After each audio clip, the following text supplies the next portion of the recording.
Chapitre 2. Les lois de Newton. À la fin de ce chapitre, l'apprenant devrait comprendre les théorèmes, les énoncés de principe de l'inertie, énoncé du théorème du sens de l'inertie, énoncé du principe de l'action et de réaction, dont l'interaction, donner la relation fondamentale de la dynamique du solide en sensation, donner la relation fondamentale de la dynamique du solide en rotation et calculer le moment d'inertie. Grand 1. Première loi de Newton. Principe d'inertie. Dans un référentiel galiléen, le centre d'inertie d'un solide, d'un système matériel isolé ou pseudo-isolé est soit immobile, soit en mouvement rectiligne uniforme, et son vecteur vitesse de valeur Vg est constant, c'est-à-dire la somme des forces extérieures est nulle et la réciproque est vraie. Nous allons voir ce principe à travers une animation.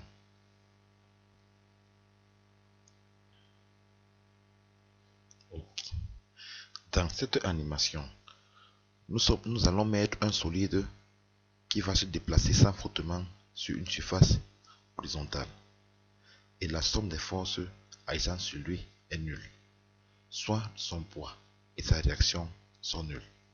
Nous voyons que le centre d'inertie en bleu est le seul point qui effectue un mouvement rectiligne uniforme, tandis que son vecteur accélérateur est nul, dont son vecteur vitesse est constant. Et un seul point d'apparence mouvement est immobile, c'est le centre d'inertie. Tous les autres points effectuent des mouvements uniformément, mouvements curvilignes quelconques. Voilà. Bon, c'est l'objet de cette animation. Définition.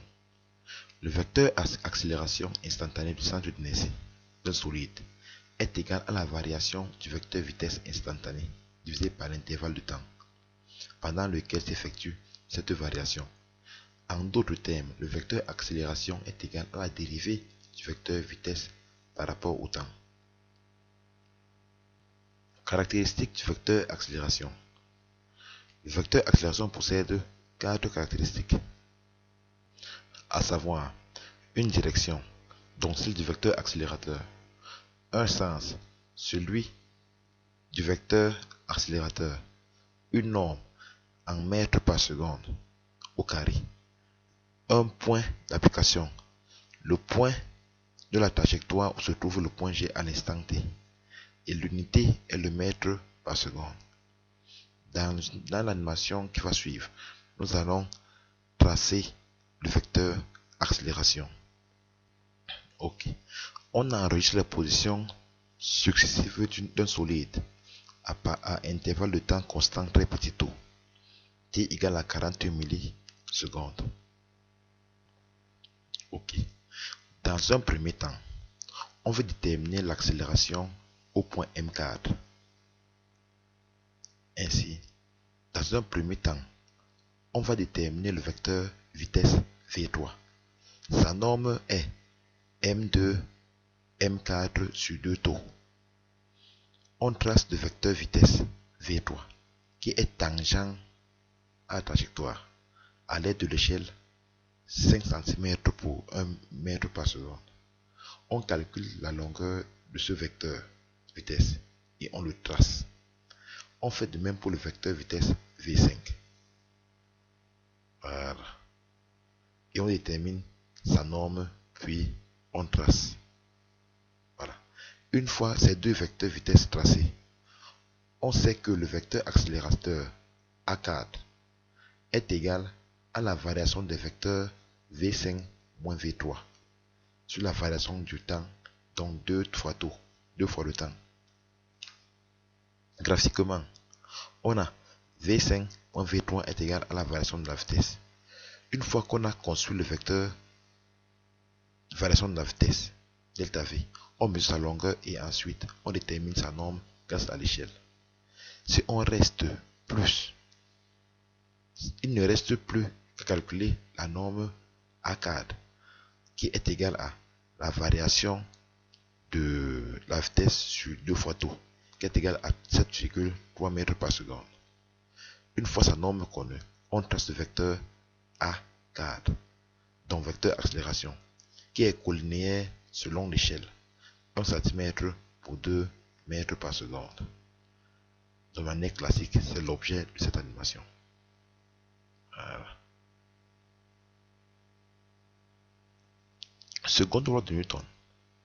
Dans un référentiel galiléen, la somme vectorielle des forces extérieures appliquées à un système matériel est égale au produit de sa masse par le vecteur accélération de son centre d'inertie. Soit la somme des forces extérieures est égale à ma. Petit 5. Rôle de la masse. D'après la seconde loi de Newton, on peut affirmer que pour une somme vectorielle de forces constantes, plus la masse est importante, plus l'accélération est faible. En effet, on a l'expression somme des forces extérieures sur m est égale à l'accélération. Et on a encore la masse s'oppose à la variation de la vitesse. Plus la masse d'un corps est importante, plus son centre d'inertie est important. Et la masse correspond au centre d'inertie mécanique. Ok, dans cette animation, le centre de masse est le seul point qui effectue un mouvement curviligne uniforme. Tous les autres points effectuent des mouvements curvilignes quelconques. Voilà. Troisième loi de Newton, principe d'interaction. Lorsqu'un système matériel A exerce une force sur un système matériel B, alors celui-ci exerce sur le système matériel A une force opposée, telle que F de A sur B est égal à moins F de B sur A. Par exemple, la force d'interaction gravitationnelle entre la Terre et la Lune. La Lune exerce une force gravitationnelle sur la Terre, et la Terre exerce aussi une force gravitationnelle sur la Lune. Exercice d'application. Sur un solide de masse m abandonné sans vitesse initiale, il glisse en translation le long de la ligne la plus grande pente d'un plan incliné de alpha par rapport à l'horizontale. Au bout d'un certain temps, il atteint le bas du plan incliné et poursuit sa course sur le plan horizontal. On suppose négligeable toutes les forces de frottement. Petit 1. Déterminer l'accélération pour la nature du mouvement sur le plan incliné et sur le plan horizontal. Résolution. Le système est un solide de masse m. Le différentiel est terrestre, donc galiléen. La représentation, nous allons la faire juste après. Les forces extérieures. On a la force à distance. On a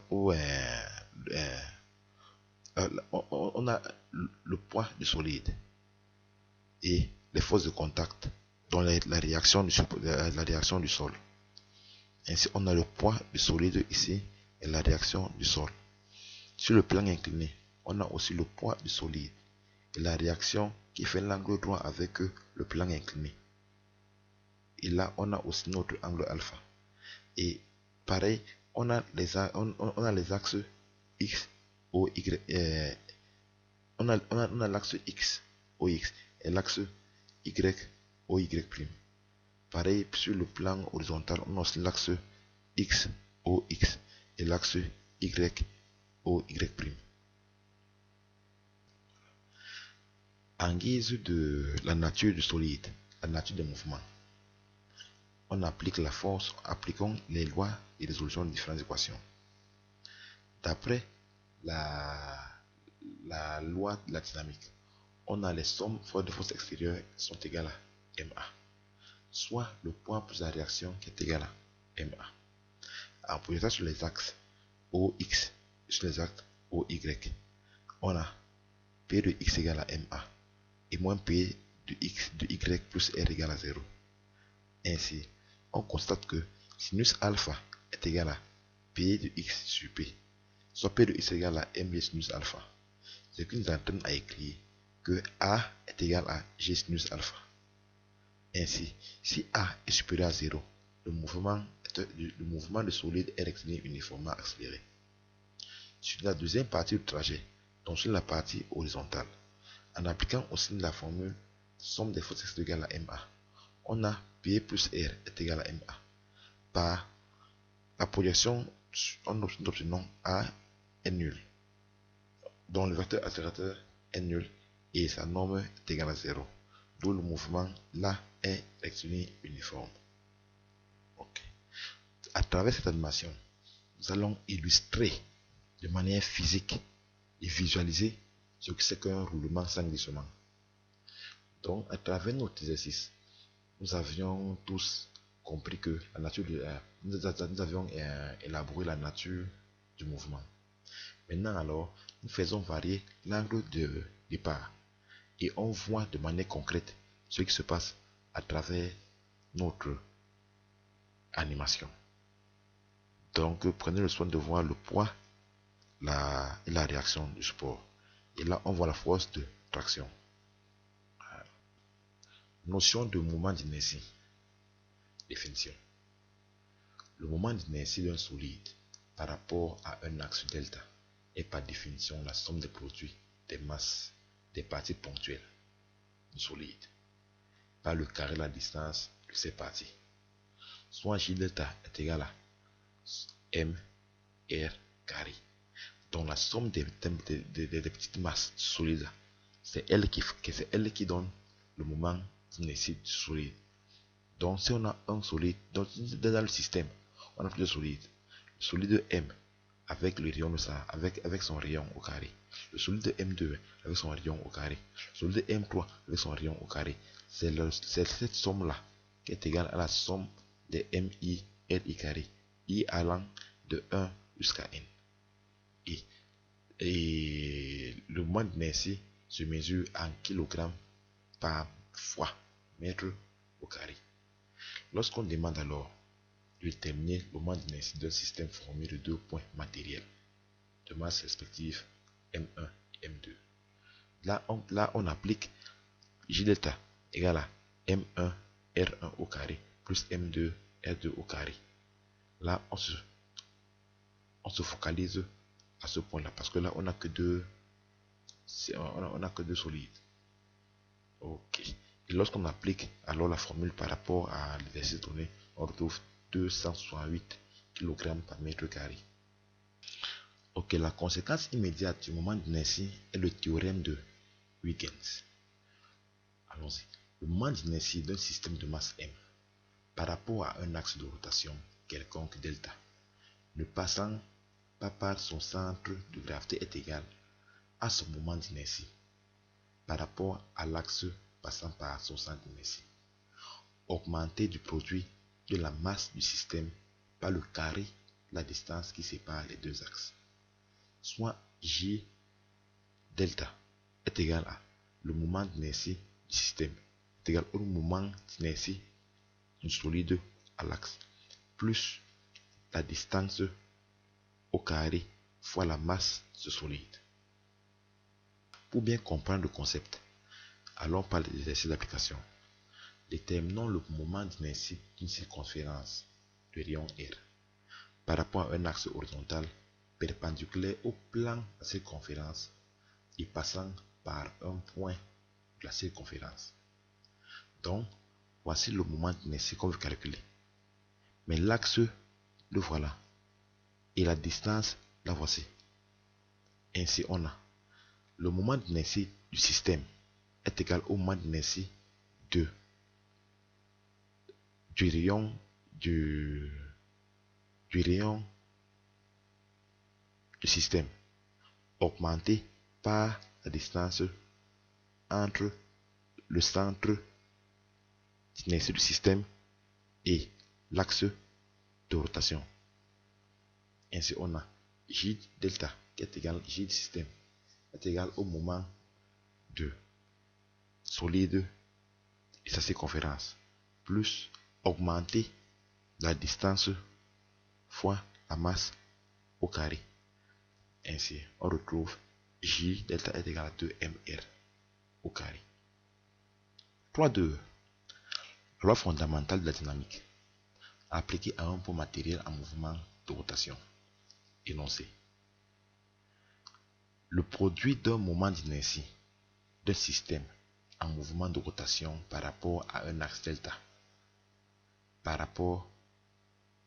par la variation temporelle de sa vitesse angulaire est égal au moment de la force extérieure qui lui exprime ce mouvement.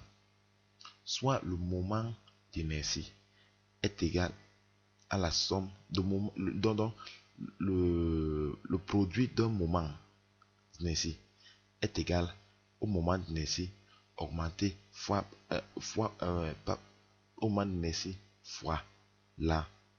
l'angle à vitesse angulaire de ce moment-là. C'est ainsi qu'on peut définir quelques moments d'inertie. Le moment d'inertie d'une circonférence pesante ou d'un cylindre plat. On a une circonférence pesante. Voici. Ou un cylindre plat. Donc la circonférence pesante c'est comme un disque. Et on a alors G delta est égal à mr carré. Le moment d'inertie d'un disque plein maintenant, ou d'un cylindre homogène plein, voilà, est égal à 1 demi de mr carré. Et le moment d'une sphère homogène pleine est égal à 2 cinquièmes de mr au carré. Ainsi, j'espère que l'apprenant a pu comprendre comment fonctionne le principe d'inertie avec l'animation du solide qui tournait au-dessus du coussin. L'apprenant a aussi compris ce que c'est que le centre d'inertie avec la masse et la balle qui tournait dans l'animation. Donc, je suis convaincu que l'apprenant a bien compris ces notions et s'il a des problèmes, il peut revenir et visualiser de manière concrète. Bon apprentissage.